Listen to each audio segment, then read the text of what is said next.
Dominant Protector. Credit to the author. 4,641-50. Ang mga pangalan po na nandito ay galing sa mga name generator. Kaya kung meron man pagkakatulad sa mga pangalan ng totoong tao o lugar, ito ay tunay na hindi sinasadya.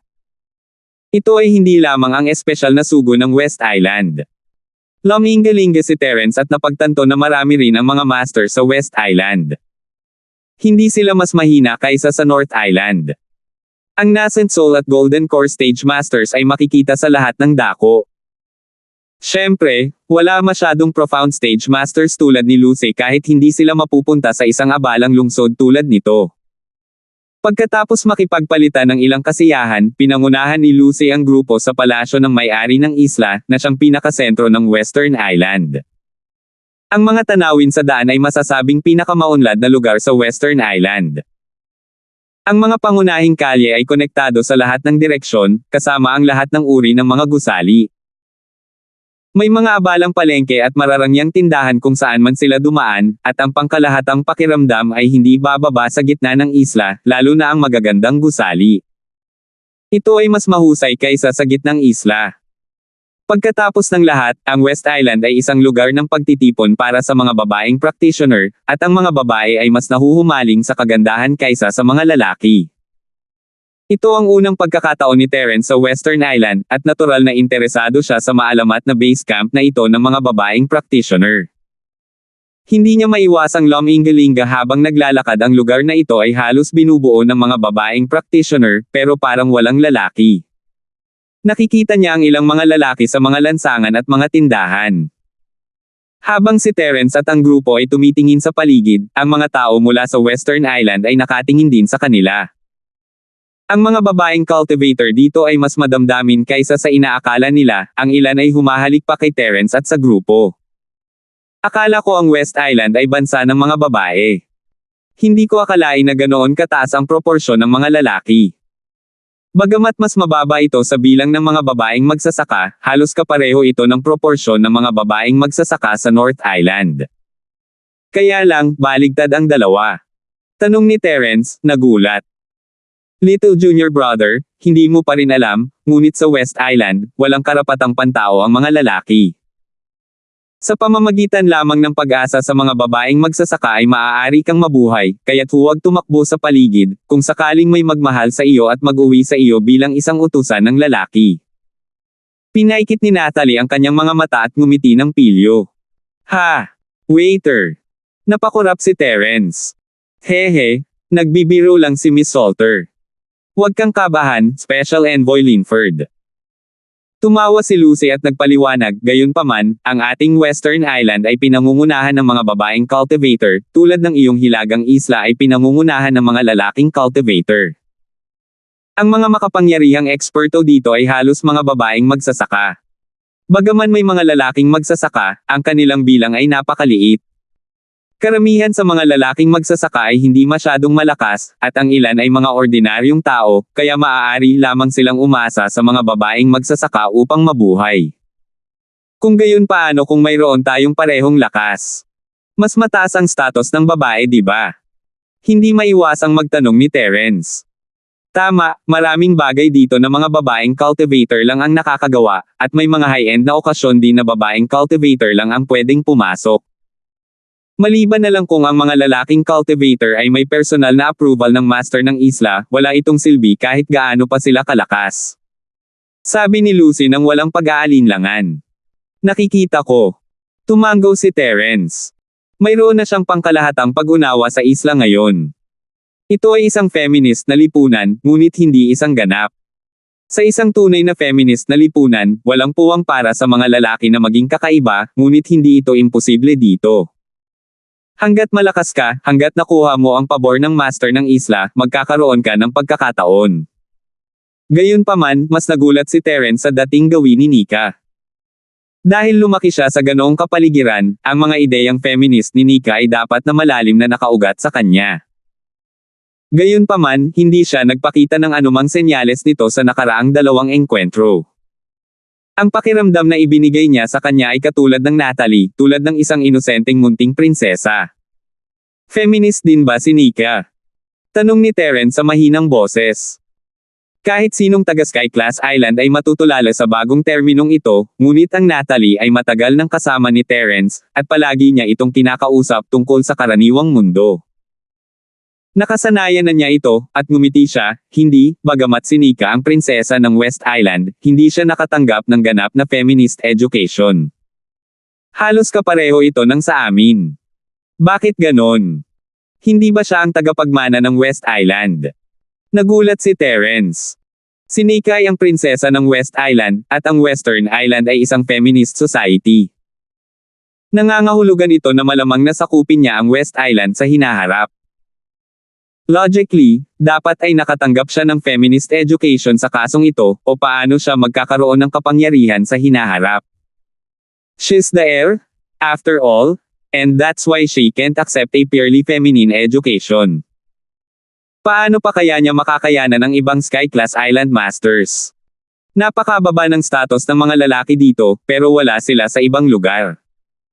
Kung talagang feminist siya na na-train na mula pagkabata, paano niya mababago ang kanyang mentality? Malaking problema. Nakangiting sabi ni Natalie, ngunit tumama sa ulo ang kanyang mga salita. Sa wakas ay naunawaan ni Terence ito ay tulad ng sinabi ni Natalie ang isang tunay na feminist na pananaw sa mundo ay ganap na hindi tugma sa ibang tao, ngunit ang West Island ay hindi maaaring ihiwalay mula sa iba pang Sky-class na mga isla. Magiging malaking problema kung hawak ng isang feminist ang lahat ng kapangyarihan, at gagawa sila ng mga kaaway sa lahat ng panig na magpapahirap sa kanilang buhay. Naglakad si Terence at tumingin sa paligid, at nang malapit na sila sa palasyo, humiwalay siya kay Natalie at sa iba pa. Nagpahinga muna si Natalie sa palasyo, at ang iba ay naghiwa-hiwalay para gawin ang sarili nilang mga bagay. Si Terence, bilang espesyal na sugo ng North Island, ay kailangang sumunod kay Lucy upang pangasiwaan ang ilang mga kaugnay na usapin. Ang pagbisita mula sa dalawang isla ay isang diplomatikong pulong sa pagitan ng dalawang bansa, at lahat ng uri ng masalimuot na pamamaraan ay hindi maiiwasan. Matapos gawin ni Terence ang lahat ng mga bagay, hinanap niya si Natalie. Ang tirahan ni Natalie ay nasa palasyo ng may-ari ng isla, at ayon sa mga patakaran, walang sinumang tao ang pinayagang pumasok sa palasyo. Si Terence, gayunpaman, ay isang exception. Siya ang espesyal na sugo na kumakatawan sa North Island, at ang pagtrato sa kanya bilang isang normal na tao ay magiging isang sampal sa mukha ng North Island.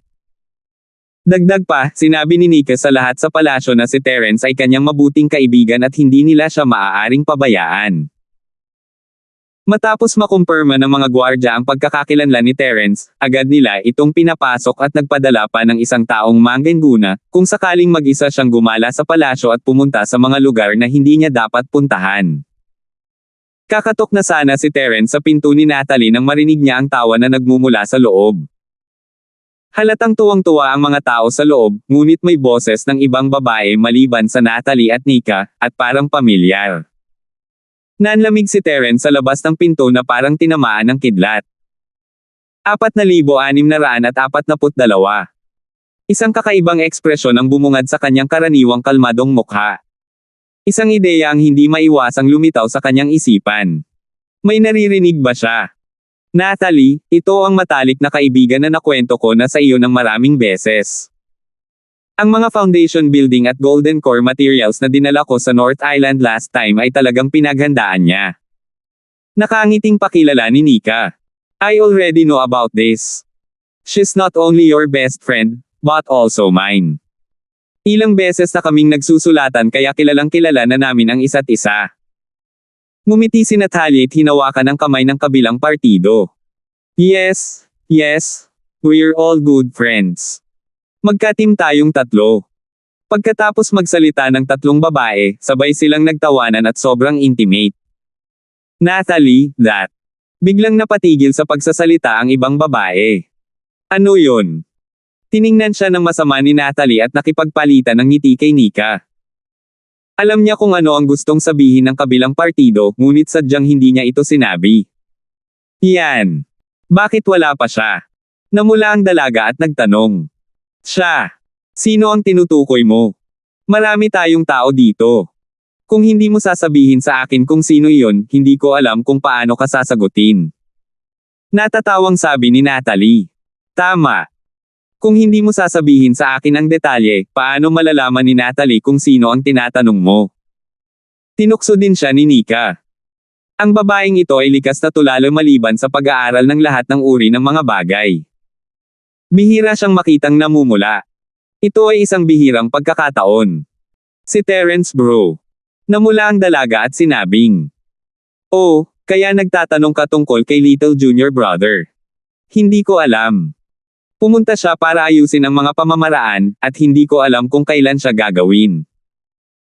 Biglang inikot ni Natalie ang kanyang mga mata at sinabi sa maliit na curly bear, "Paano ito, Little White, hanapin mo si Little Junior Brother at sabihin sa kanya na may isang cute na babae dito na naghihintay na makita ang kanyang asawa." Muntik na siyang maging batong tinitingnan ng asawa. Hindi ako asawa Gazing Rock. Agad namang nagtawanan at nagbiroan ang tatlong babae. Narinig ito ng Little Curly Bear at kinaladkad ang kanyang sandata palabas ng pinto.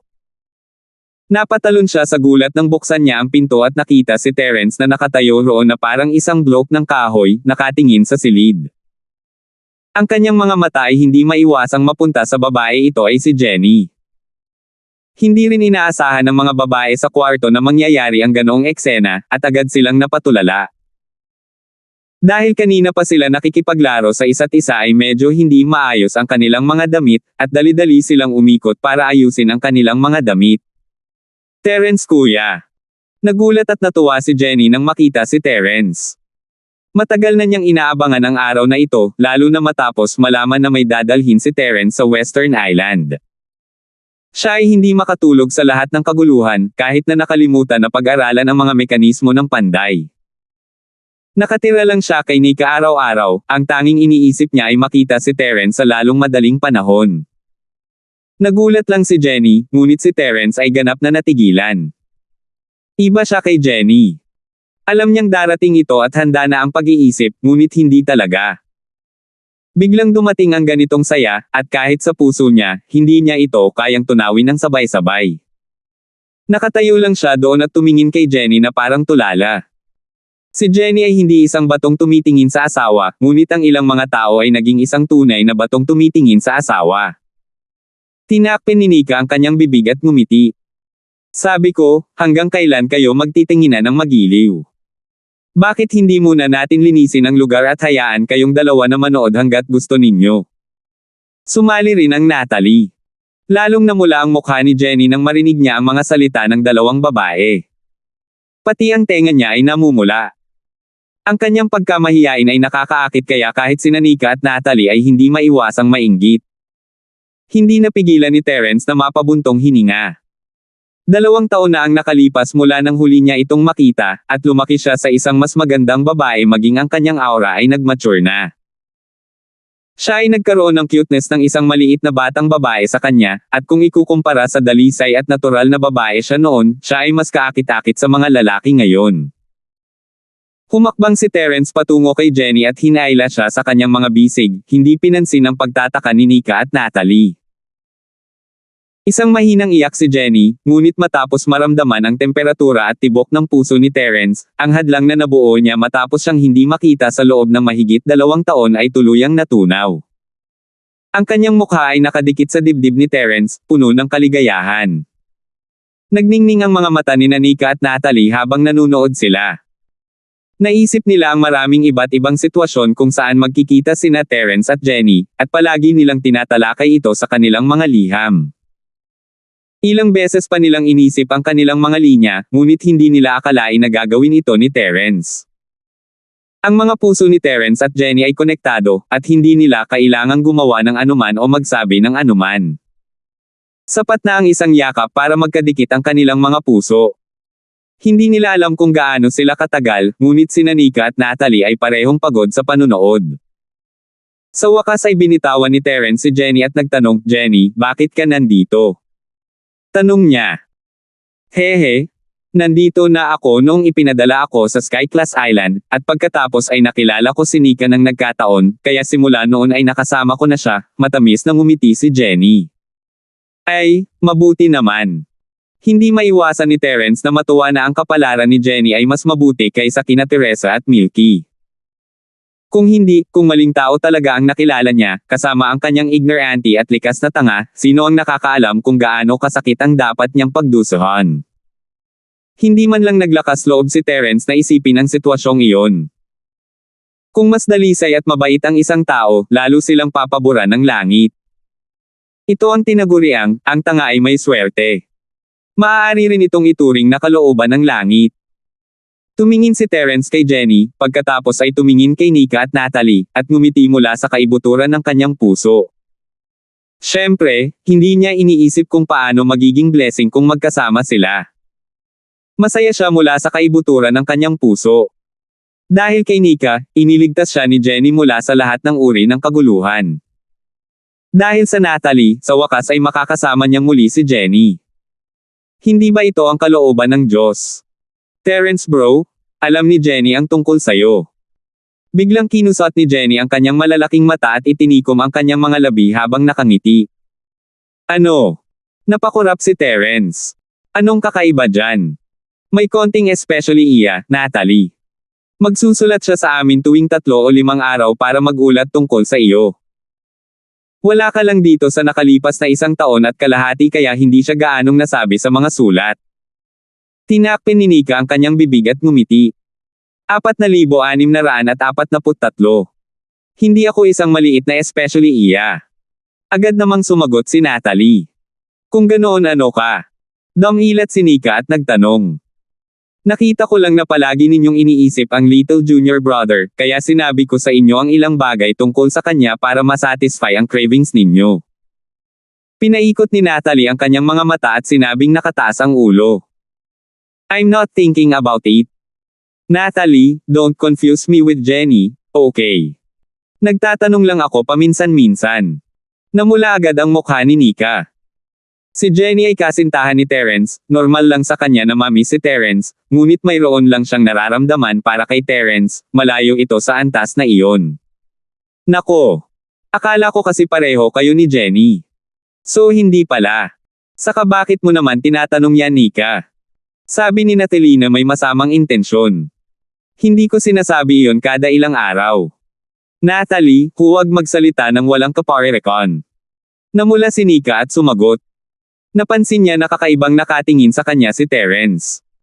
Nagpanik siya at mabilis na iniba ang topic, Natalie, don't talk about me. Isipin mo muna ang sarili mong problema, hehe. Sariling problema ko. Ano kayang problema ko? Hindi sinasang-ayunan ng Natalie. Natalie, napakabagal mo. Hindi alam ni Terence ang tungkol kay Jenny noong nasa bay daw siya, kaya makakasama mo siya araw-araw, ngunit ngayon ay nakahanap na siya ng isang babae mula sa karaniwang mundo. Nabigo ka ba? Pang-aasar ni Nika. Bakit naman ako madidismaya? Tumingin si Natalie kay Nika, pagkatapos ay kay Terence at Jenny, nalilito. Hindi mo pa rin gets. Hindi mo na makakasama si Terence dahil may Jenny siya. Itinuro ni Nika sina Terence at Jenny, na magkadikit pa rin kahit hindi na sila magkayakap. Sino bang nagsabing hindi ko kaya? Medyo pamilyar si Natalie sa mga bagay na ito. Kung tutuusin, si Terence ay hindi nagtago ng anuman sa kanya. Sinabi niya sa kanya ang tungkol kina Tenshaw Nakajima at Milky. Hindi lang si Jenny. Mayroon din siyang kapatid na si Minerva. Siya ay may higit sa isang kasintahan sa Nakajima. May higit sa isa sa Nakajima. Tumingin si Nika kay Terence, nagulat. Ito ang unang pagkakataon na narinig niya ito. Ano ang malaking bagay? Sa tingin mo ba ang lahat ng ito ay tulad ng doktrinang feminist sa West Island? Ang ating North Island ay pinangungunahan ng mga lalaking magsasaka. Normal lang na magkaroon ng 3 asawa at 4 na asawa. Biglang namula si Natalie at nag-react, oo, bakit ko sinasabi sa'yo ito? Huwag ka masyadong mag-isip, simpleng pagpapaliwanag ko lang, hindi ko gagawin yun kay little junior brother. Hahaha, Natalie, umamin ka sa akin. Ang cute mo. Tumawa si Nika, lumibot ang kanyang mga mata sa pagitan ng Natalie, Jenny, at Terence. Palaging sinasabi ng kanyang ina na medyo pabaya siya at hindi kasing metikuloso ng ibang mga babae. Gayunpaman, kumpara sa kanyang dalawang matalik na kaibigan, sina Natalie at Jenny, pakiramdam niya ay napaka-normal lang nito. Hindi alam ni Terence kung ano ang sasabihin, at nakatitig lang siya sa gilid ng nakangiti. Si Natalie, sa kabilang banda, ay walang kamalay-malay na tumingin kay Jenny, na nakangiti rin habang nakaawang ang kanyang mga labi, hindi man lang nagpapakita ng anumang senyales ng kalungkutan. Hindi niya alam kung bakit, pero bigla siyang na-relax at bumulong sa sarili, "This feels really weird." Pagkaraan ng ilang sandali, ang kapaligiran ay naging mainit mula sa kaaya-aya. Ang tatlong babae ay matalik na magkaibigan, at si Terence ay malapit sa kanilang tatlo. Nagkaroon pa siya ng hindi malilimutang karanasan kay Nika sa pinakahilagang isla, kaya hindi niya naramdaman na malayo siya sa tatlong babae. "Jenny, ano ang ginagawa mo nitong 2 taon sa West Island?" Ito ay isang paksa na hindi maiiwasan. Maaaring malaman ni Jenny ang tungkol kay Terence sa pamamagitan ng Natalie, ngunit hindi alam ni Terence ang tungkol sa kanya. Kahit wala siyang alam, nahuhulaan niyang may near-research ang babaeng ito. Halimbawa, gumawa siya ng automatikong alchemy furnace. Hehe, hindi ko pa sasabihin sa'yo. Terence bro, malalaman mo kapag sumama ka kay Jenny. Inilabas ni Jenny ang kanyang dila sa isang cute na paraan at sadyang pinigil siya sa pagdududa. Oh, baka may nadiskubre kang magandang kayamanan. Nagulat si Terence at agad na hinimok si Jenny na dalhin siya doon. Natural na hindi rin sila pinabayaan ni Nika at Natalie. Agad na sumugod ang grupo sa research room ni Nika, kahit na nakalimutan ang tungkol sa hapunan. Lumiwanag ang mga mata ni Terence nang pumasok siya sa lab. Ito ay hindi isang silid, ito ay isang sala, at parang hindi bababa sa 5 o 6 na silid ang konektado. Kahit na ang panloob na 100 metro sprint competition ay hindi magiging problema sa isang malaking sala. Gaya ng inaasahan sa research room ng prinsesa ng Western Island. Tumingin siya sa paligid at nakita niya ang iba't ibang kakaibang bagay, lahat ay may iba't ibang hugis at sukat. Itinuring ni Terence ang kanyang sarili na may sapat na kaalaman, ngunit ito ay parang lola na pumapasok sa isang Grand View Garden, wala siyang nakilala sa silid, at hindi niya maiwasang iklik ang kanyang dila. Nagpapagawa ba kayo ng futuristic na Science and Technology Museum? Ito ay hindi isang pagmamalabas sa lahat. Si Jenny ay palaging gustong mag-aral ng lahat ng uri ng mga bagay, at si Nika ay nagkataong nasa parehong hanay ng trabaho. Kung hindi siya magkakaroon ng ganoong kalaking research room. Nang magkita ang dalawang babae ay lalo silang nawala ng malay. Halos lahat ng ginawa nila ay nabago ng hindi na makilala, kaya naman nagkaroon ng ganitong eksena. Napuno ang silid ng mga resulta ng kanilang pananaliksik. Ang saklaw ng kanilang pananaliksik ay ganap na mapangahas. Mula sa paglilinang hanggang sa pang-araw-araw na buhay, hindi sila nagkukulang sa anumang aspeto. Bagamat 79% sa mga ito ay walang kwentang basura, ang natitirang mga resulta ay maaaring mahalagang mga imbensyon na maaaring magbago sa buong mundo. Si Jenny ay walang alinlangan na isang henyo. Bilang prinsesa ng West Island, si Nika ay napakatalino at maaaring gumamit ng anumang mapagkukunan sa West Island anumang oras. Siya ay sinanay mula sa murang edad at hindi mas masahol pa kaysa kay Jenny. Ang isa ay may tipikal na siyentipikong pag-iisip ng secular na mundo, habang ang isa ay isang sinaunang pamana mula sa isang sky-class island. Ang isa ay may walang katapusang kamangha-manghang mga ideya, at ang isa ay may malawak na kaalaman. Perfect match silang dalawa, complementing each other. Isa itong research team na ginawa sa langit. Si Terence ay nahihilo sa lahat ng kakaibang imbensyon sa silid, habang si Natalie at ang maliit na curly bear ay tumatalon at sumisigaw na parang nakatuklas ng bagong mundo. 4,644. Hindi ito ang unang pagkakataon nila dito, ngunit noong huling pagpunta nila dito, walang gaanong mga bagay, lalo na hindi gaanong mga produktong teknolohikal. Pagkatapos lamang lumitaw ang gitnang Chamber of Commerce na ito ay naging tanyag sa Sky-class Island, ngunit ang mga bagay na ito ay malinaw na hindi mabibili sa alinman sa gitnang Chambers of Commerce. Bawat isa sa mga ito ay isang natatanging imbensyon. Jenny, naging abala ba kayo ni Shafe sa mga bagay na ito sa lahat ng oras na ito? Pagkatapos tumingin sa paligid, si Terence, tulad ng Natalie, ay hindi napigil ang kunin ang mga bagay na isa-isa at suriing mabuti ang mga ito.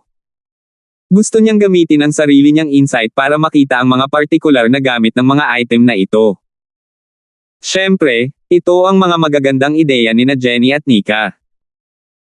Ang ilan sa kanila ay tila halata, ngunit ang kanilang mga gamit ay ganap na naiiba sa kung ano ang kanyang naisip, habang ang ilan ay ganap na hindi maintindihan. Hindi naman. Ang nakikita mo ay gawa lang namin ni Jenny kapag libre. Hindi naman ito ang pangunahing gawain namin. Tiningnan ni Nika si Jenny at sinabing, ang susunod mong makikita ay ang pinakamahalagang resulta ng aming 2 taong pananaliksik. Ito ay kalahating tapos na produkto pa rin, ngunit ito ay mayayanig ang buong Sky-class Island kapag ito ay kumpleto na. Ano ba talaga ito? Bakit ka sobrang misteryoso? Bilisan mo sabihin mo sa akin. Ano ba ang pinag-iingat mo sa akin? Naiinip na sabi ni Natalie. Mula sa kanilang mga nakaraang sulat, malabo niyang alam na ang 2 babae ay tila nagsasaliksik ng isang bagay, ngunit hindi siya naging malinaw tungkol dito. Kung tutuusin, hindi siya katulad ni Nika at Jenny, na mahilig mag-research. Siya ay isang ganap na karaniwang tao sa lugar na ito. Then come with me. I guarantee you'll have your eyes opened. Mahiwagang ngumiti si Nika at pinangunahan ang daan papasok. Talagang may isa pang silid sa malaking research room, kung saan naroon ang mga pangunahing resulta ng pananaliksik ni Jenny. Para kang multo. Bulong ni Natalie sa kanyang sarili, ngunit hindi siya bumagal. Mahigpit niyang sinundan si Nika kasama ang kanyang maliit na curly bear. Ano ito? Napukaw ang pagkamauusisa ni Terence. Hehe, Terence bro, malalaman mo kapag nakita mo na. Baka makatulong sa iyo ang bagay na ito. Mahiwagang ngumiti si Jenny habang hinailan niya ang kamay ni Terence at pumasok. Tulungan mo ako. Natigilan si Terence, hindi umimik nang pumasok siya sa lab. Bagaman hindi maliit ang panloob na silid, ito ay hindi bababa sa kalahati ng laki ng panlabas na silid. Hindi ito kasing gulo ng silid sa labas at mukhang mas maluwag. Mayroon lamang isang item sa kabuuan, isang malaking sukat. Ano ito? Gawa talaga ito sa high-grade black iron. Saan kayo nakakuha ng napakaraming high-grade black iron? Si Natalie at ang maliit na curly bear ay naglakad-lakad sa paligid ng kahon na nagtataka. Siya ay isang taong alam kung ano ang mabuti para sa kanya. Ang itim na bakal ay isang bihirang bagay, hindi banggitin ang mataas na kalidad na itim na bakal. Saan ba gagamitin ang gayong magandang bagay para magpanday ng mga sandata ng Diyos? Gamit ang napakaraming mataas na kalidad na itim na bakal upang makagawa ng isang malaking bakal na kahon, isa lamang itong walang talo na alibughang. Maaaring ito ay. Si Terence ay malalim ang iniisip. Ang kanyang atensyon ay wala sa material, ngunit sa panloob na istruktura ng kahon. Ang istruktura sa loob ay sobrang komplikado, ngunit parang pamilyar ito. Nang ipapakilala na sana sila ni Jenny, tinakpan ni Nika ang kanyang bibig at misteryosong sinabi, hulaan, tingnan natin kung mahulaan mo ito. Ito ay si Jenny at ako ay masipag, at ito ay espesyal na ginawa para sa iyo. Kung hindi mo mahulaan, isa kang walang pusong tao. Kung gayon hindi namin ibibigay sa iyo, itatago namin ito para sa aming sarili. Walang pusong daga. Mabuti para kay Jenny na sabihin ito, ngunit walang ginawa sa iyo si Little Junior Brother, Nika, kaya bakit mo masasabing isa siyang walang pusong tao? Tumingin si Natalie kay Nika mula sa gilid ng kanyang mga mata. Naghihiganti siya sa nangyari kanina. Ako. Para lang kay Jenny ang sinasabi ko. Namula rin ang mukha ni Nika. Palihim niyang sinulyapan si Terence at nakita niyang nakatingin ito sa kahon, malalim ang iniisip. Nakahinga siya ng maluwag. Ngumiti si Jenny at hindi nagsalita. Tiningnan ni Terence ang panloob na istruktura ng kahon at nag-isip sandali, maaari bang gamitin ang bagay na ito sa pagpeke? Kung tutuusin, matagal na siyang kasama ng hari ng junk, at maaari siyang ituring na isang half-baked forger, kung tutuusin. Siya ay may mas malalim na pag-unawa sa craft kaysa sa isang karaniwang tao, at kahit na wala siyang alam tungkol sa istruktura ng kahon, halos naiisip niya ang ilang mga istruktura na katulad ng forger pool. Pagkatapos ng lahat, nakita niya ang mga ito sa lihim na base ng hari ng junk, iba lang ang hugis. Panday. Nang marinig ito, natigilan si Natalie. Muli niyang tiningnan ang itim na bakal na kahon, ngunit nalilito pa rin. Hindi niya makita kung ano ang kinalaman ng bagay na ito sa paghahagis. Ang lahat ng mga palsipikado sa mundo ay kailangang pumili ng isang natatanging kapaligiran sa paghahagis at kasabay nito, kailangan nilang magkaroon ng iba't ibang kagamitan sa paghahagis.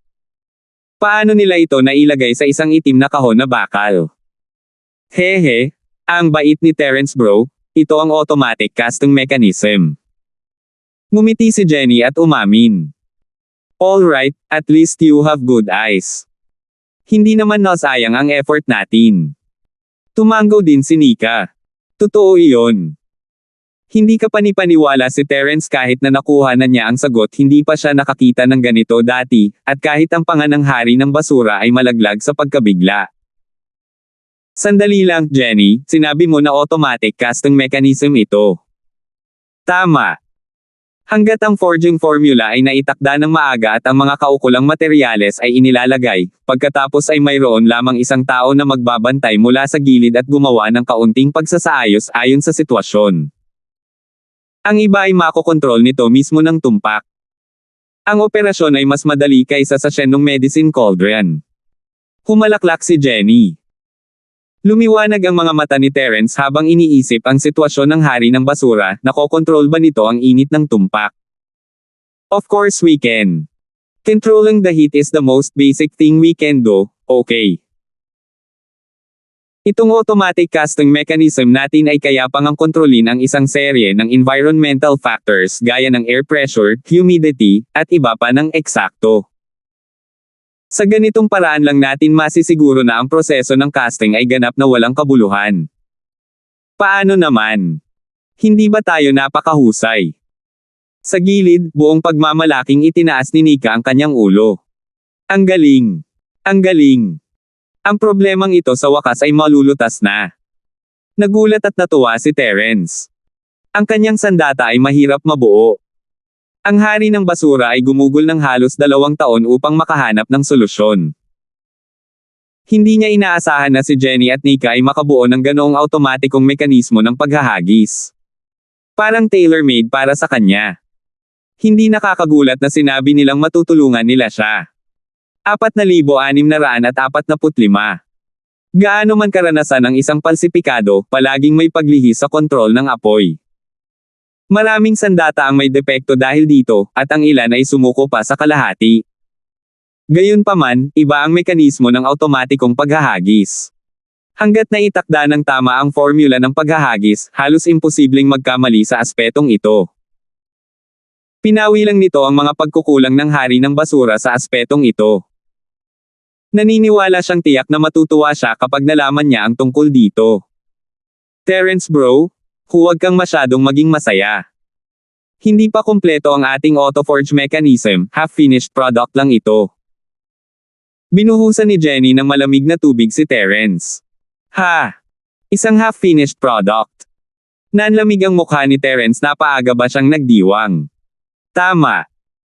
Bagamat halos kumpleto na ang pangkalahatang istruktura, mayroon pa ring mga problemang teknikal na hindi pa naresolba. Ngayon, hinihintay na lang natin ang mga electronic component mula sa gitnang Chamber of Commerce.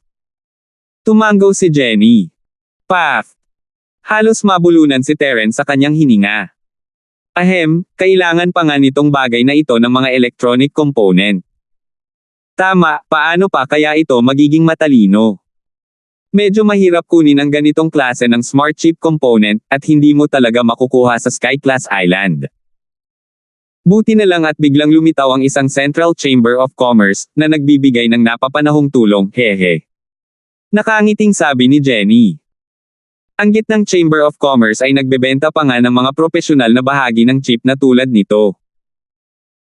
Hindi napigilan ni Terence na magulat. Ang gitnang Chamber of Commerce ay nagsimula ng isang teknolohikal na boom sa Sky Class Island, at nagbebenta pa sila ng mga smart chips. Nagpaplano ba sila sa industrialisasyon ng Sky Class Island? Oo, pero ang mga bahagi ng smart chip na iyon ay masyadong kapansin-pansin, kaya hindi kami nang ahas na i-order ang mga ito ng padalos-dalos, natatakot na ang mga taong may ulterior motives ay mapansin. Ang mga bagay na ito ay talagang napakasensitibo, at maaari nilang i-leak ang sekreto ng aming automatikong mekanismo ng pagcast. Kailangan nating mag-ingat. Tumango si Nika. Kumusta naman kayo? Curious na tanong ni Natalie. Hehe, hiniling ko kay Nika na mag-order ng ilang digital equipment mula sa kanila. Bagamat lahat sila ay high-end goods, ang mga bagay na ito ay pawang mga consumer goods para sa kasiyahan. Kahit gaano karami ang bilhin mo, walang maghihinala. Ang mga transistor at iba't ibang electronic device ay maaaring i-disassemble para magamit, at ang mga bahagi ng chip ay maaari ding pagsamasamahin. Naniniwala ako na hindi magkakaroon ng malaking problema. Kumpiyansa na ngumiti si Jenny. Ang kanyang pagtitiwala sa aspetong ito ay tunay na walang kapantay. Sayang naman at masyadong mabagal itong Central Chamber of Commerce. Matagal na rin kaming nagpa-reserve, pero hindi pa naipapadala sa amin ang digital equipment. It's taking its time. I'll get someone to rush it later. Ngumisi si Nika. Nako, baka naman sadyang hindi nagbebenta. Tumalo ng puso ni Terence. Hindi naman. Nagnenegosyo ang Central Chamber of Commerce dito, at kailangan nilang gawin ito sa ilalim ng utos ng aking ina. Hindi sila magiging matapang na tumanggi na ibenta ito. Nilabas ni Nika ang kanyang dila. Ang lugar na ito ay iba sa North Island. Bagamat ang North Island ay kontrolado ng 3 malalaking pavilion, medyo nakaka-relax ang kapaligiran. Kahit sinong Chamber of Commerce na may lakas ay maaaring pumasok at manatili dito. Gayunpaman, hindi ito ang kaso sa West Island. Ito ay isang lugar kung saan nangingibabaw ang mga kababaihan. Ang pangkalahatang kapaligiran ay napaka-nagkakaisa at xenophobic. Kapag nagnenegosyo dito, kailangang tingnan ang mukha ng pamilyang Ning. Kung gagawin nilang hindi masaya ang pamilya Ning, gaano man kalakas ang Chamber of Commerce, hindi nila maitatag ang kanilang sarili dito. Kung gayon bakit? Nagtataka na tanong ni Terence. Hehe, higit sa lahat dahil ang mga digital na kagamitan na in-order ni Jenny ay hindi karaniwang mga kalakal. Kahit sa secular na mundo, kakaunti lang ang mga lugar na nagbebenta ng mga ito. Kaya, wala silang stock at maaari lamang silang magpareserba. Ang lahat ay nakasalalay sa kung kailan nila ito maipapadala. Ito ay isang pribilehiyo na mayroon lamang si Nika. Kung ito ay maaaring gumawa ng iba. Nakangiting sabi ni Jenny. Nakikita ko. Napagtanto ni Terence na sa kasalukuyang katayuan ng Central Chamber of Commerce, gaano man karaming espiritual na jade ang mayroon ang isang normal na tao, mabibili lamang nila ang anumang mayroon sila. Tanging ang mga taong may espesyal na pribilehiyo tulad ni Nika ang maaaring gumawa ng ganoong espesyal na kahilingan. Kung tutusin, kung gusto ng Central Chamber of Commerce na magtatag ng kanilang sarili sa West Island, makakakuha sila ng kahit ano basta't hindi ito masyadong mahirap makuha.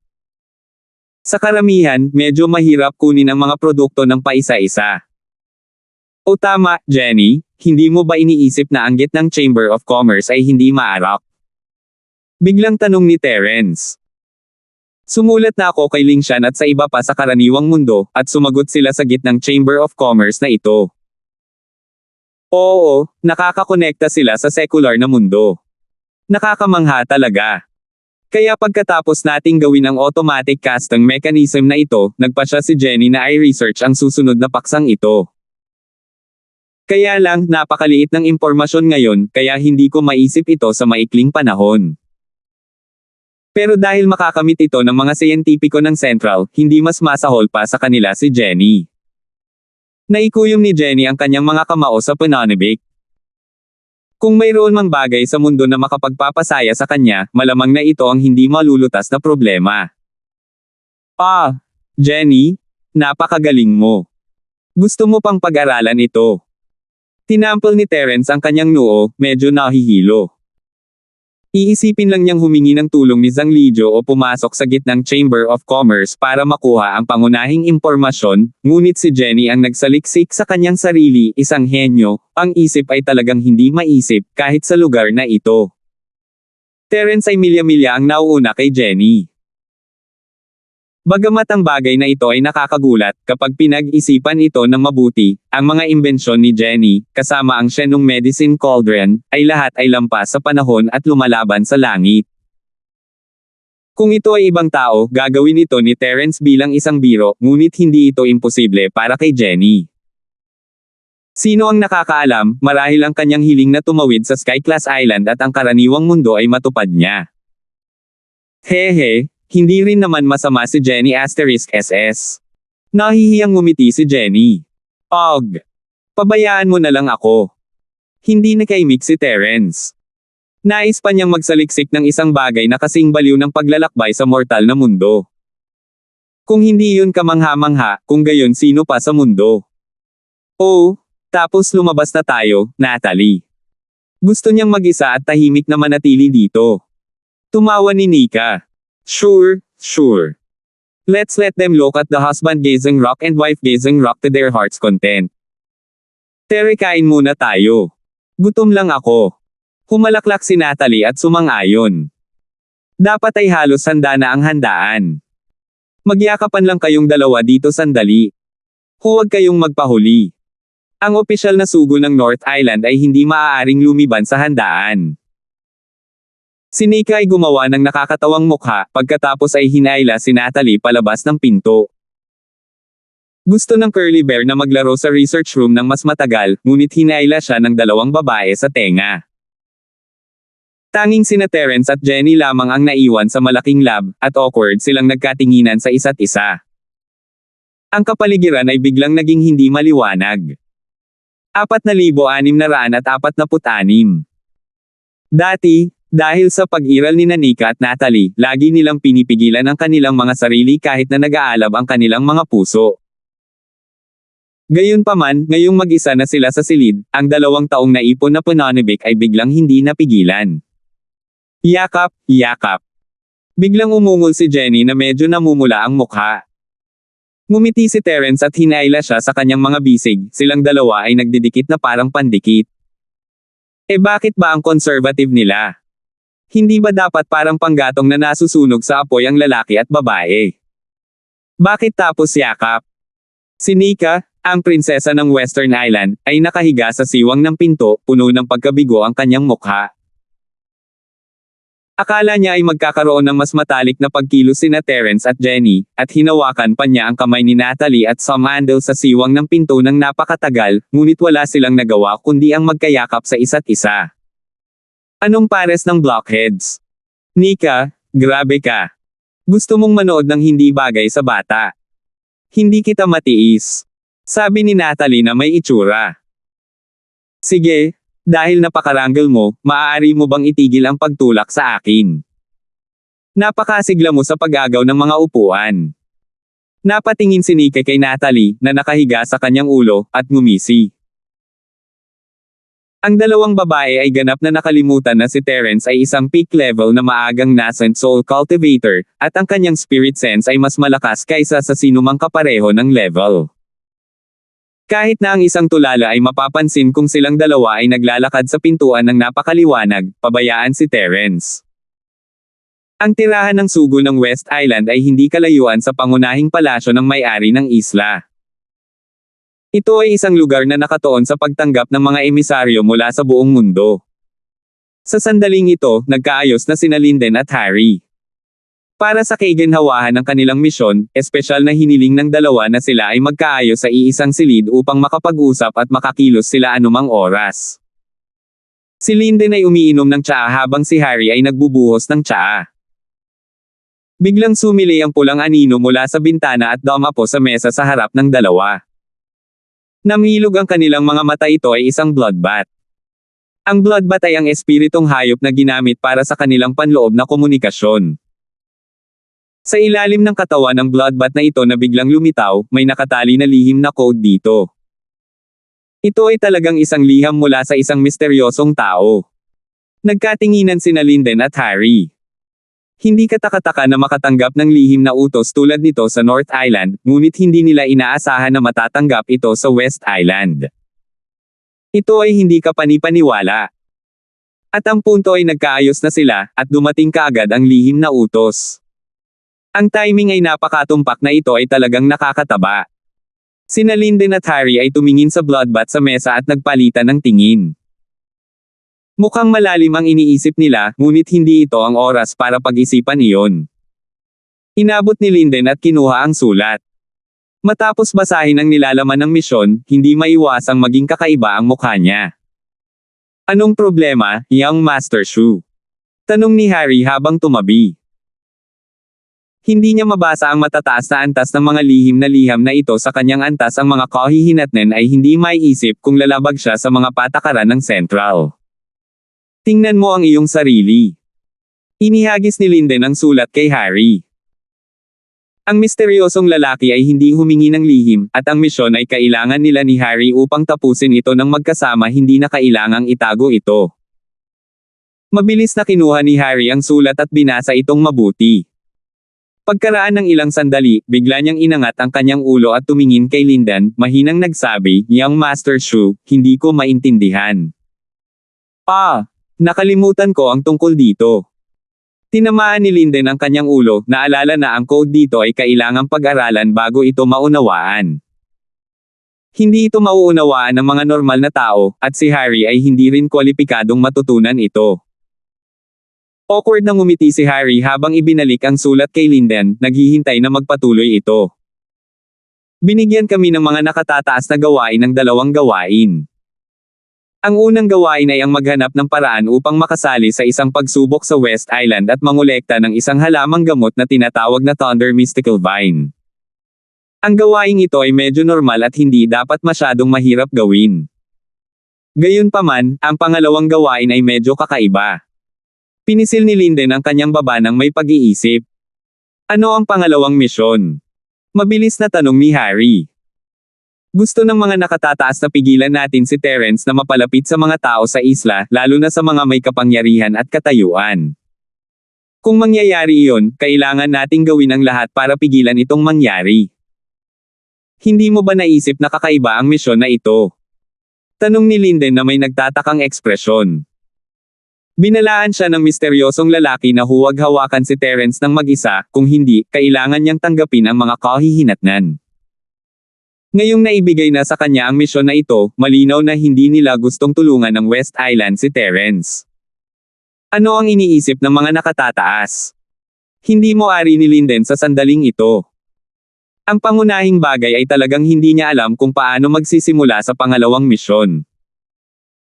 Si Terence ay ang espesyal na sugo ng North Island, at normal para sa kanya na makalapit sa alinman sa mga nakatataas sa West Island.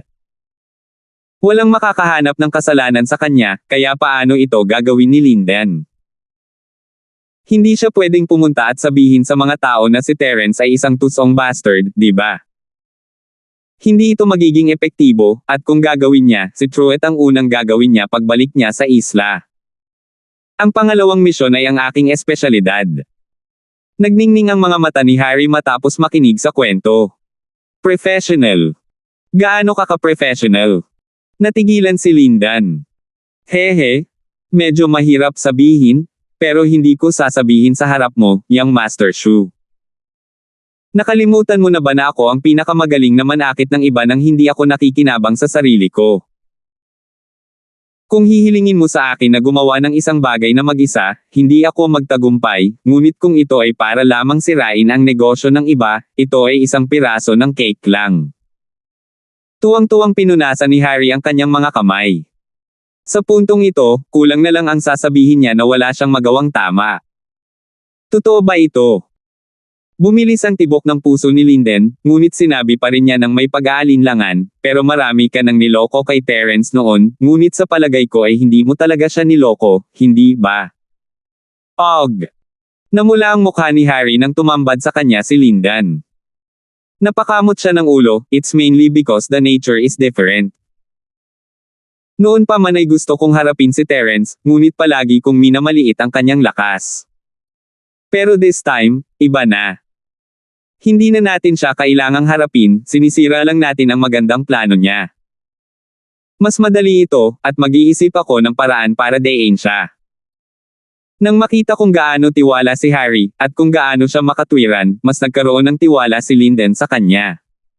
She nodded. Well, you'll be in charge of this. If you do well, I'll personally ask the higher-ups for credit for you. Salamat, young Master Shu. Hindi kita pababayaan sa pagkakataong ito. Tuwang-tuwa si Harry. 4,647.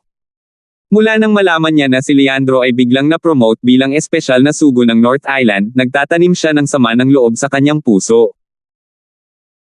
Pakiramdam niya ay mas magaling siya kay Leandro sa bawat aspeto sa loob ng 2 taon niya sa Sky Class Island. Bakit ang batang ito ay naging kapantay ni Linden Shu, samantalang kailangan niyang ipagpatuloy ang pagiging isang maliit na prito? Hindi ito matanggap ni Harry. Sa tuwing nakikita niya ang bastos na mukha ni Pinliang, hindi siya makaget over. Sa wakas ay nagkaroon siya ng pagkakataong gumawa ng pangalan para sa kanyang sarili. Kailangan niyang ipakita ang kanyang mga kakayahan sa mga nakatataas, at muli niyang matahak ang Pinliang. Para sa unang misyon ng pagkolekta ng Thunder Mystical Vine, hindi pa tayo nagmamadali. Tignan natin pagdating ng panahon. Ang pinakamahalaga ngayon ay bantayan mo si Terence. Pinaikit ni Linden ang kanyang mga mata at sinabi. Ang pagkolekta ng Thunder Mystical Vine ay nangangahulugan ng pakikilahok sa pagsubok ng West Island. Sa ngayon, walang ibang paraan kundi maghintay. Oo. Young Master Shu, huwag kang mag-alala. Saad ni Harry. Habang nag-uusap ang dalawa ay biglang may boses ng babae mula sa labas. Ito ang tagapangasiwa ng tirahan ng sugo ng West Island. Siya ay dumating upang ipaalam sa mga tao sa North Island na dumalo sa piging. Matapos magtipon ang mga tao mula sa North Island, agad silang inakay ng Katie wala sa bulwagan ng bangkwat sa palasyo ng master ng isla. Isang marangyang piging ang inihanda dito, lalo na para sa mga tao mula sa North Island na sumalubong sa kanila. Pagkarating ng lahat, sa wakas ay dumating sina Terence, Jenny, Natalie, at Nika. Lahat sila ay nag-uusap at nagtatawanan habang nasa daan, na ikinamulan ni Terence at Jenny. Pinagtatawanan ng 2 babaeng ito ang ginawa nila. Nika, bakit ngayon ka lang? Sa sandaling ito, isang babae ang tumayo mula sa pangunahing upuan sa gitna ng banquet hall at kumaway kay Nika mula sa malayo. Tumingin si Terence at nakitang nasa 30s na ang babae. Siya ay maganda at may mature at magandang ugali, na iba sa mga batang babae tulad ni Nika.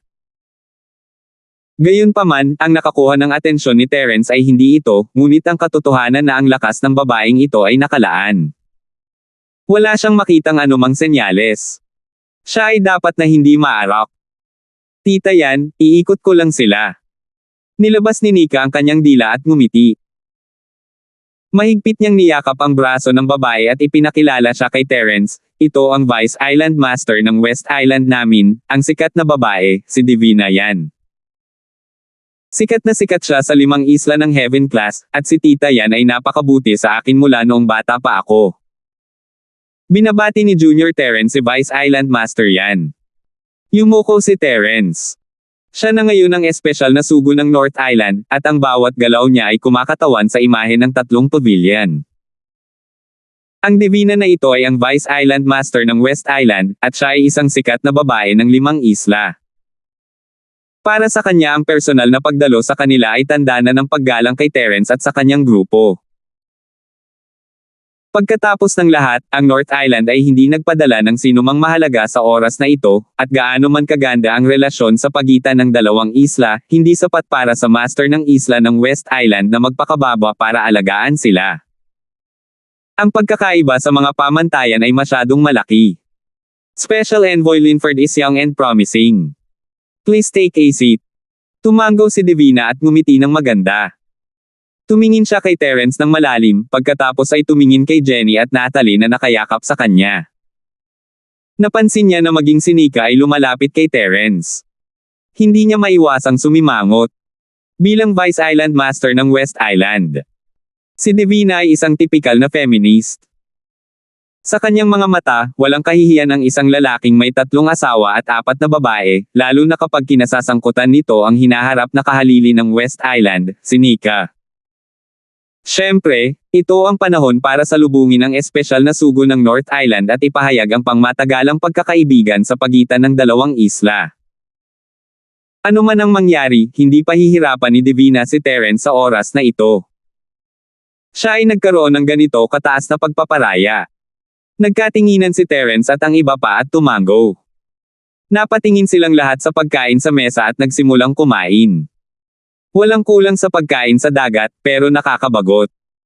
Ang mga ito ay ang lahat ng tunay na Western Island delicacy. Hindi napigilan ni Terence na malunok. Bilisan mo at kumain. Pamilya tayo rito, kaya huwag masyadong tense. Tumawa si Nika. Nagkatinginan si Terence at ang iba at nagsimulang kumain. Ang mesa nila ay ang pangunahing mesa. Maliban kay Divina, Nika at Jenny mula sa West Island, tanging sina Terence at Natalie mula sa North Island ang maaaring umupo sa mesa. Yung iba hindi qualified. Siyempre, sa katayuan at lakas nina Julius at Travis, wala silang problema sa pag-upo sa mesa. Gayunpaman, hindi nila ipapakita ang kanilang mga mukha sa publiko, lalo na't umupo sa pangunahing mesa. Sa 5 tao sa hapag, si Divina ay ang Vice Master ng West Island, isang antas na mas mataas kaysa kay Terence at sa iba pa. Sa ilalim ng normal na mga pangyayari, magiging mahirap na mapanatili ang isang maayos na kapaligiran, ngunit siya ay isang napakatalino na babae. Siya ay nagkaroon ng isang natatanging kalamangan sa paglikha ng isang kapaligiran. Ilang mainit na salita at biro, ilang hindi nakakapinsalang biro, natural na magiging maayos ang kapaligiran. Lalo na ang mga tao sa table na ito.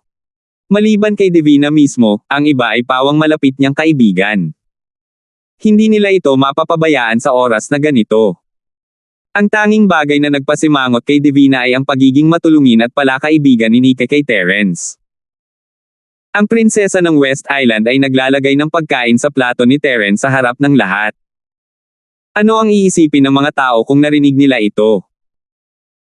Napakunot-noo lang si Divina sa eksenang ito, ngunit nang makita ito ni Linden at Harry, na nakaupo sa malayo sa sulok, namula ang kanilang mga mukha. F***, ito ay isang gawain na ibinigay lamang sa kanila ng mga nakatataas. Iniisip lang nila kung paano mag-iwas sa pagitan ni Terence at ng mga nakatataas sa isla, at ngayon ay nakita nila si Nika na naglalagay ng pagkain sa mangkok ni Terence. Paano nila ito matatanggap? Si Nika ay hindi malakas, ngunit siya ang magiging pinuno ng isla. Kung hahayaan nila siyang maging malapit kay Terence, sino ang nakakaalam kung si Terence ang magpapaputok sa isla? Si Linden at Harry ay papagalitin hanggang mamatay ng mga nakatataas. Harry, paano natin ito lulutasin? Nakasimangot si Linden habang sinundot si Harry. Alam niyang may personal na relasyon sina Nika at Terence. Pagkatapos ng lahat, sinamahan ni Terence si Nika sa North Island sa buong panahon. Noong panahong iyon, akala niya ay dahil sa Natalie, ngunit ngayon ay parang hindi na iyon ang nangyari. Tahimik na tumango si Harry sa kanyang ulo, ang kanyang mga mata ay nagpapalipat-lipat sa pagitan nina Terence at Nika. Titingnan din niya si Divina paminsan-minsan, at ang kanyang isip ay puno ng masasamang ideya.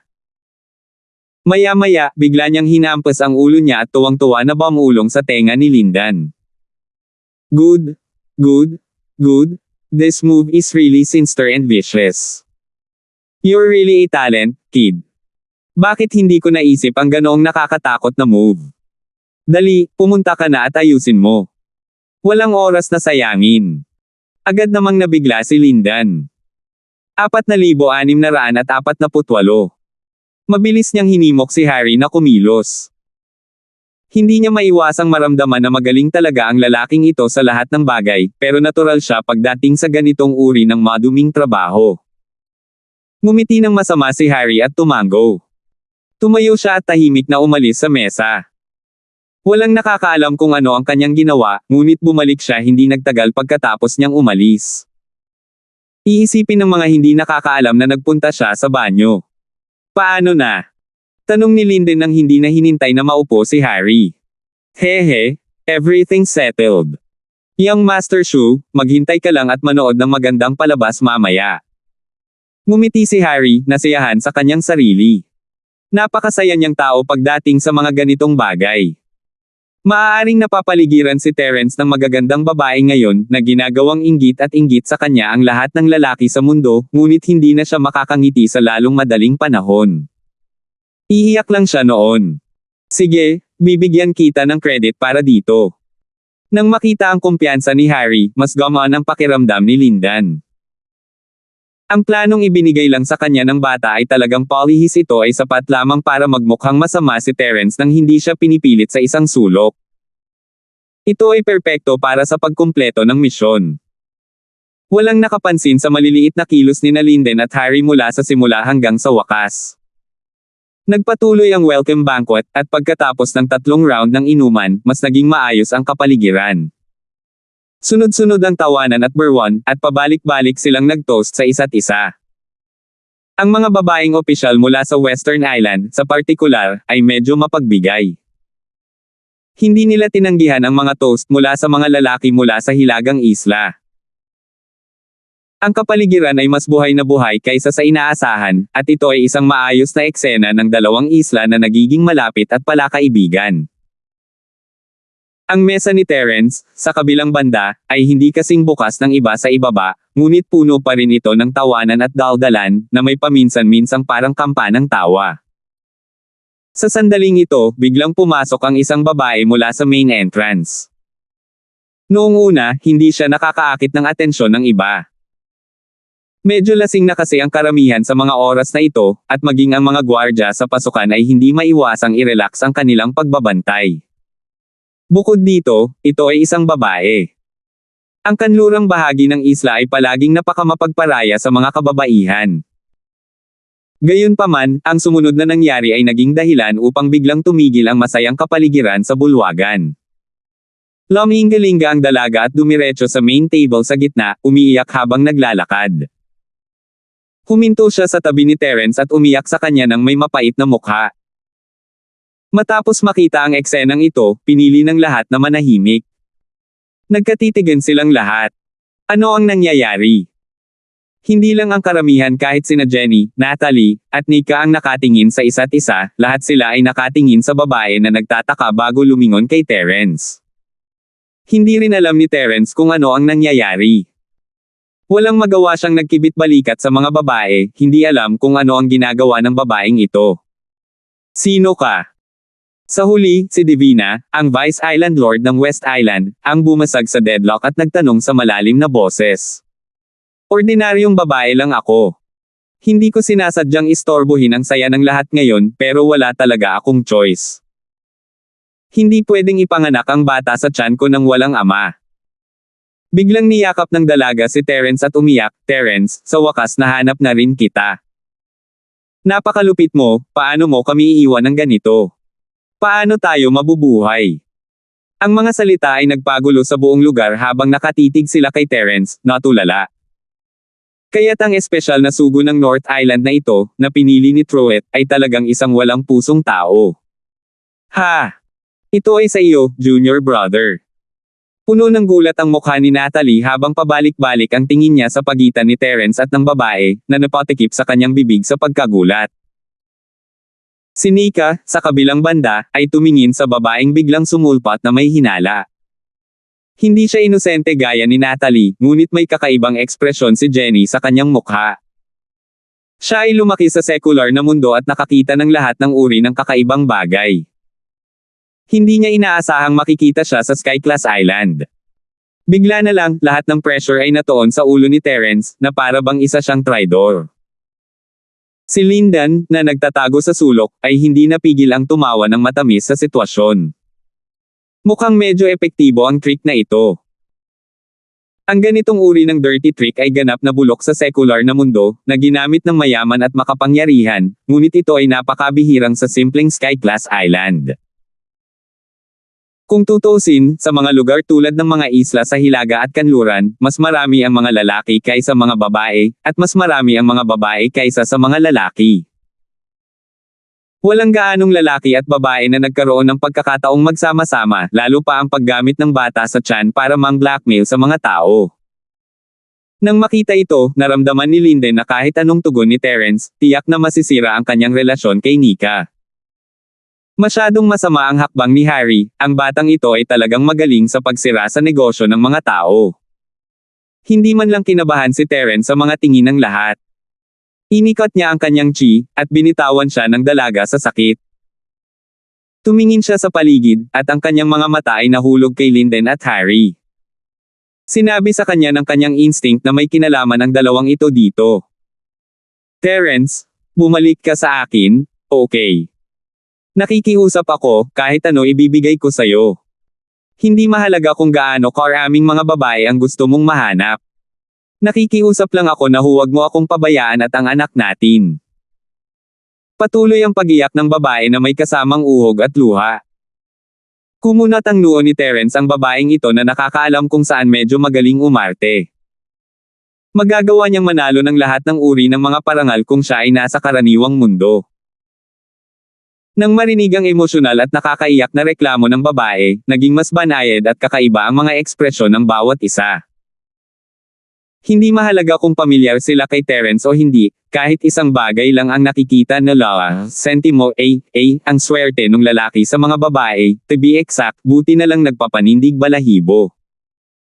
Sa pagtingin sa mga babaeng nakapaligid sa kanya, bawat isa sa kanila ay bihirang kagandahan sa mundo. Ang higit na nakakatakot ay ang bawat isa sa kanila ay may marangal na pagkakakilanlan. Kung makukuha niya ang pabor ng sino man sa kanila, mamamatay siya ng walang pagsisisi, lalo pa ang marami sa kanila. Kung may ibang lalaking naroroon, normal lang sa kanya na iwanan ang ibang babae kung may malalapit siyang babaeng kaibigan tulad ni Natalie o Nika sa tabi niya. Hindi ba't hindi mapapatawad kung hindi siya naging walang pusong tao kahit na pagkatapos noon. Inggit, paninibugho, at puot ang mga tao mula sa North Island ay iginagalang si Terence, ngunit lahat ng tao ay nasa parehong panig pagdating sa mga bagay na tulad nito. Ang isang manloloko na tulad ni Terence na hindi alam kung gaano siya pinagpala ay ang kanilang kaaway. Matapos ang biglaang pagpasok ng babae, ang orihinal na mainit na sulo-salo na piging ay biglang nagbago ng kapaligiran nito. Ito ay hindi maipaliwanag na nagbago mula sa isang diplomatikong relasyon sa pagitan ng dalawang isla tungo sa isang drama sa etika ng pamilya. 4,649. Lahat ay nagpipigil ng hininga at hindi ng ahas na gumawa ng tunog, naghihintay sa reaksyon ni Terence. Sa hindi inaasahang pagkakataon, ang unang nagsalita ay si Divina. Ang kaaya-ayang Vice Island Master na ito ay nagdilim sa unang pagkakataon, at ang kanyang tono ay may kaunting kalungkutan, espesyal na Sugo Linford, maaari mong pag-usapan ang mga pribadong bagay na ito sa bahay. Huwag makaapekto sa mood ng lahat dito. Kung hindi, hindi lang ikaw ang mapapahiya. Mapapahiya ang buong North Island. Si Divina ay hindi nasisiyahan sa inasal ni Terence. Siya ay isang feminist na napupuot sa mga lalaking nagyayakapan sa isa't isa, lalo na kapag kinasasangkutan nito si Nika, ang tagapagmana ng West Island. Gayunpaman, wala siyang magagawa tungkol dito ngayon, kaya napigilan lamang niya ang kanyang sama ng loob. Pero ngayong nangyari na ang ganoong gulo, hindi na niya naitago ang mukha niya bilang host. Ang Terence na ito ay mukhang isang pambihirang talento, ngunit hindi niya inaasahan na siya ay isang hamak na iniwan siya. Ang mga salita ni Divina ay katumbas ng direktang pagtatakda ng saloobin ni Terence. Bagamat hindi niya ikinahiya si Terence, malinaw na ipinakita nito sa kanya at ng West Island ang saloobin dito. Hindi napigilan ng lahat na bumulong at magtalakayan, itinuro si Terence na nakaupo pa rin doon na parang walang nangyari. Kahit sa puntong ito, umaarte pa rin siya. Makapal talaga ang balat ng lalaking ito, no wonder siya ang sikat na acting top leader. Tama si Island Master yan. Terence, isa kang kahihiyan sa North Island, at pinahiya mo pa ang panlabas na isla. May mukha ka pa ring opisyal na sugo. Lubos mong ikinahihiya ang North Island. Hindi sinayang ni Harry ang pagkakataon at tumalon para manaira. Ang susi sa pag-frame ng isang tao ay hindi ang pagbibigay ng pagkakataon sa kabilang partido na magpaliwanag. Ito ay upang lumikha ng isang preconceived impression at pagkatapos ay hampasin habang ang plancha ay mainit upang gawin ang mga singil na totoo. Sa ganitong paraan, kahit paano ipaliwanag ng isa mamaya, hindi ito makakatulong. Lalala lamang nito ang mga bagay-bagay at kapag nagpapaliwanag ang isang tao, mas lalo pang minamaliit ang isa. Ito ang perpektong oras para umalis si Harry at magdagdag ng insulto sa pinsala. Maaaring hindi niya gawing public enemy si Terence, ngunit kahit papaano ay mapapahiya siya. Kahit sino pa ang malapit sa isang bastard na may ganoong masamang reputasyon, kailangan nilang isaalang-alang ang presyon ng opinyon ng publiko, hindi banggitin ang mataas at makapangyarihang prinsesa ng West Island. Hindi naman nagmamadali si Terence, kahit na malapit na siyang maging public enemy. Lumingon siya at tumingin kay Harry at Linden, ang dalawang ito ang nasa likod nito. Dahil sa sulyap ni Terence, nanlamig ang mukha ni Harry. Hindi niya alam kung psychological pressure ba iyon o aura pressure. Parang tinamaan ng mabigat na martilyo ang puso niya. Muntik na siyang mahulog sa lupa. Maging ang mukha ni Linden ay medyo pangit. Sapat na ang isang tingin para maramdaman nila ang isang bundok ng pressure. Lumaki si Terence sa isang nakakatakot na antas. Sa pag-iisip pabalik sa kung paano nilabas ni Terence ang mid-stage na nascent soul strength ni Delmar sa isang galaw, mas lalo pang nanlamig ang dalawa sa loob. Nawala ang pride nila kanina. Kahit nagawin nilang masama si Terence sa pagkakataong ito, ang taong ito ay malakas pa ring kaaway na hindi nila maaaring maliitin. Ngunit sa kabutihang palad, sa pagkakataong ito, sa wakas ay mapahirapan niya ang bastard na ito ng malaking kawalan. Mangungulekta muna siya ng interes. Sa hinaharap, kapag pumayag ang mga nakatataas, gagawa siya ng paraan para patayin ang sinumpaang kaaway na ito. Lahat ay nanonood, at ang mga labi ni Terence ay pumulupot sa isang mapaglarong ngiti habang nakatingin sa batang babae na kumikilos pa rin. Nakakahiya, pero wala lang sa kanya. Mayroon siyang hindi bababa sa 100 paraan upang baligtarin ang hatol.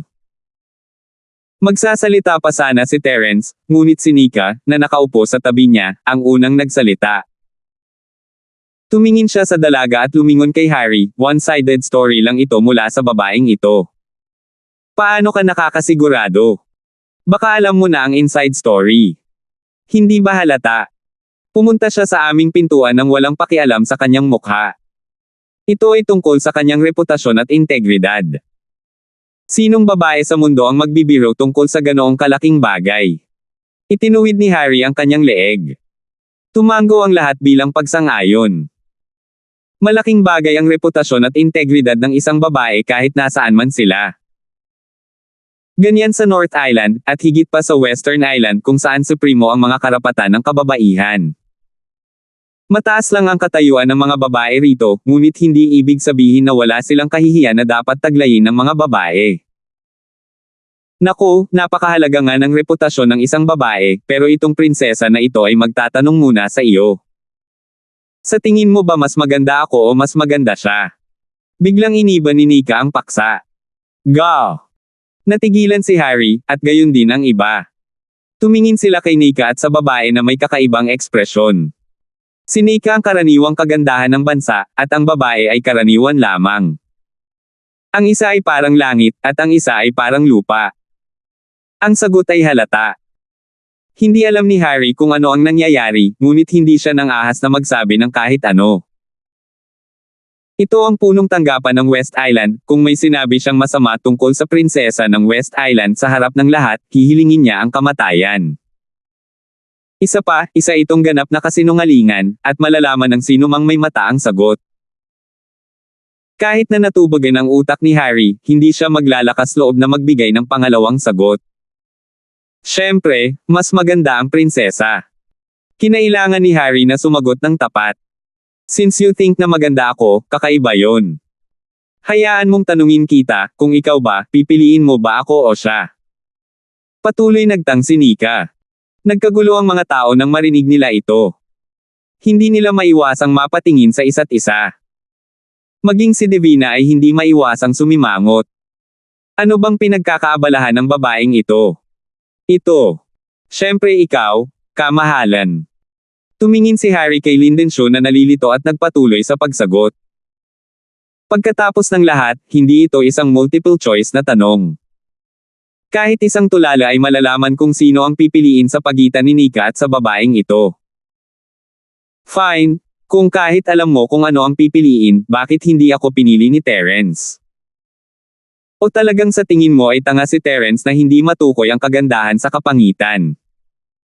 Kurba ang mga labi ni Nika sa isang mapagmataas na ngiti. Ito. Napatulala si Harry. Anong uri ng F***king logic ito? Ito ay ganap na naiiba mula sa dump ni Terence. Ngunit wala siyang masabi sa tanong ni Nika. Ang mga salita ni Nika ay medyo malayo, ngunit hindi ito walang dahilan. Ang bagay ay, ito ay ang prinsesa ng West Island. Paano siya magkakaroon ng lakas ng loob na makipag-usap pabalik sa kanya sa harap ng lahat? Hindi lang si Harry, lahat ng tao sa kwarto ay natulala. Maging ang batang babae na sobrang nahuhulog sa kanyang pagkatao ay nakalimutan na niyang umiyak. Nakatitig lang siya kay Nika, walang imek. 4,650. Hindi napigilan ni Divina na sumimangot muli. Siyempre alam niya na pinoprotektahan ni Nika si Terence, ngunit hindi ba ito ay lalong nagpatunay na sina Nika at Terence ay may hindi maliwanag na relasyon? Kung hindi, bakit siya magtatanong ng ganyan sa publiko, at magtanong pa kung bakit pinili ni Terence ang babaeng iyon kaysa sa kanya? Hindi ito isang bagay na dapat sabihin ng prinsesa ng West Island. Sa isiping iyon, tumingin si Divina sa kakaibang ekspresyon ni Nika at huminto. Naisip niya kung ano ang mangyayari sa birthday party. Hindi sinusubukan ng babaeng ito na sabihin kay Terence ang kanyang nararamdaman, hindi ba? Tita Yan, I think there is something wrong with this woman.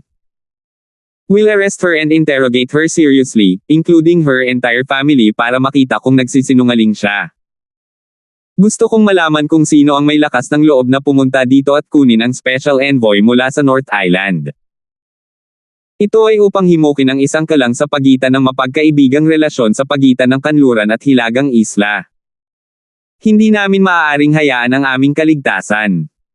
Sa sandaling sinabi niya iyon, ang temperatura sa silid ay bumaba ng ilang degree. Bagamat kadalasang inosente at cute si Nika, siya pa rin ang tagapagmana ng West Island kung tutuusin. Napakabigat ng mga salita niya rito. Nagulat si Divina. Nagkaroon siya ng prejudice laban kay Terence dahil kinasusuklaman niya ang isang hooligan na tulad niya. Natatakot siya na si Nika ay malinlang ng hooligan na ito kung sila ay masyadong malapit. Gayunpaman, dahil nakikipag-usap si Nika kay Terence sa harap ng lahat, hindi niya ito mapabulaanan bilang bise-may-ari. Kung hindi, ito ay makikita bilang isang salungatan sa pagitan ng mga nakatataas ng Western Island. Magiging malaking problema iyon. Mga lalaki. Nagutos si Divina at agad na lumapit ang dalawang gwardya. Bagamat pareho silang babae, nakasuot sila ng baluti at puno ng hanggaring pagpatay. Lalo na't nakapagtrabaho sila sa palasyo, natural na hindi mahina ang kanilang lakas. Sa pagtingin sa nakakatakot na aura, ang babaeng lumabas para i-frame si Terence ay natakot hanggang sa iihi ang kanyang pantalon. Bilis magsabi ka. Di ba nangako ka sa akin na magiging okay ka? Basta mag-artista ako, magagawa kong. Nagpanik ang babae habang nilinggan niya si Harry. Ginawa lang niya ang gawang ito para kumita ng espiritual na jade, hindi ang kanyang buhay. Ngunit bago pa makatapos ang babae, sumugod si Harry at sinipa ang kanyang ulo. Nalaglag ang lahat ng ngipin niya habang nagngangalit ito, "Huwag mo akong sir-on, asong babae." Alam ko, dapat ay isang especially iyak ka mula sa ibang isla, hindi lamang sinusubukang mag-udyok sa pagitan ng hilaga at kanlurang mga isla, ngunit ngayon ay sinusubukan mong i-frame ako pagkatapos mabigang i-frame si Terence, kainis kang tao. Woo! Puno ng dugo ang bibig ng dalaga, at hindi na siya makapagsalita pagkatapos sinipa ni Harry. Gulo-gulo ang buhok niya habang bumagsak sa lupa, humahagulgol sa sakit. Pinandilatan niya si Harry na may mga mata na puno ng puot, na parang gusto niyang kainin ang laman nito at ngangatin ang mga buto nito. Sa kasamaang palad, wala na siyang magagawa ngayon. Mabilis ang reaksyon ni Harry. Sa unang tingin, madaling ipaliwanag, ngunit alam ng karamihan sa mga naroroon na ang katotohanan ay lumabas sa puntong ito. Ano man ang nangyayari sa likod ng mga eksena, hindi bababa sa isang bagay ang sigurado si Terence ay na-frame. Espesyal na Sugo Linford, sa tingin mo paano natin dapat harapin ito? Alam ni Divina na nagkasala siya kay Terence, at medyo nakonsensya siya. Sa ganitong uri ng sitwasyon, si Terence ang dapat na magdedesisyon. Kung tutuusin, siya lang ang biktima, at kailangan niyang bigyan siya ng kasiya-siyang paliwanag para sa kapakanan ng relasyon ng dalawang isla. Tumingin si Terence sa takot na babae sa lupa, at pagkatapos ay kay Harry, na may sinusubukang itago. Ngumiti siya ng mahina, ginagawa ng bisita ang sarap ng host. Natural na haharapin ng isla mo ang mga tao sa isla mo. Wala akong tutol, hindi banggitin na hindi ako nakaranas ng anumang pagkawala. Good, bihira lang magkaroon ng ganyang bearing sa murang edad. Hindi maiwasan ni Divina na tumingin kay Terence sa ibang liwanag habang inutusan niya ang gwardya, alisin mo siya, bigyan mo siya ng babala at bitawan mo siya. Hindi binalak ni Divina na mag-imbestiga pa. Masasabi niya na ito ay malamang na isang babae na nanguna sa isang palaboy na buhay, kung hindi ay hindi siya pumunta dito para gawin ang ganoong bagay. Sa simula pa lang ay nakakaawa ang mga babaeng palaboy, lalo na sa kanlurang bahagi ng isla kung saan sila ay minamaliit ng ibang babae. Maliban kung ito ay talagang kinakailangan, walang sino man ang handang gawin ito, kaya ayaw ni Divina na gawing mahirap ang mga bagay para sa kanya. Nakahinga ng maluwag si Harry. Dahil hindi binalak ni Divina na tingnan ito, ayos lang siya. Nakatakas siya sa kamatayan kahit papaano.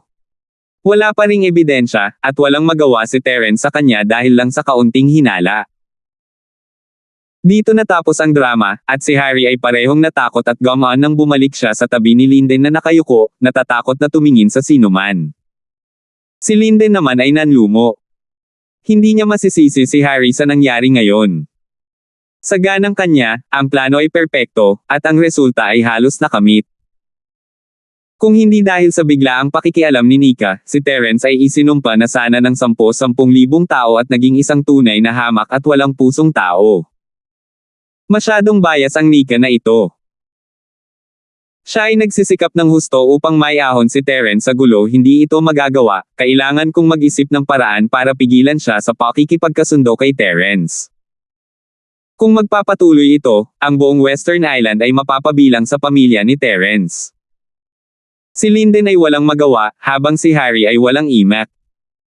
Maging ang punong Vice Island na si Divina ay galit na galit ngayon, ngunit binaligtad pa rin ng mga salita ni Nika ang sitwasyon. Anong malas? Yang Master Shu, ikinalulungkot ko na binaygo kita. Hininaan ni Harry ang kanyang boses at humingi ng tawad. Kanina pa siya punong-puno ng sarili, at ngayon ay wala na talaga siyang kaharap na Lindan. Hindi mo kasalanan sa pagkakataong ito, kasalanan namin kung hindi mo iniisip na ganito kakampi si Nika kay Terence. Kung talagang nakipagrelasyon siya kay Terence, hindi ba dapat ang una niyang reaksyon ay ang pagtatanong sa kanya? Bakit niya ipagtatanggol si Terence nang hindi man lang nagtatanong? Kinurot ni Linden ang kanyang baba at mapait na ngumiti.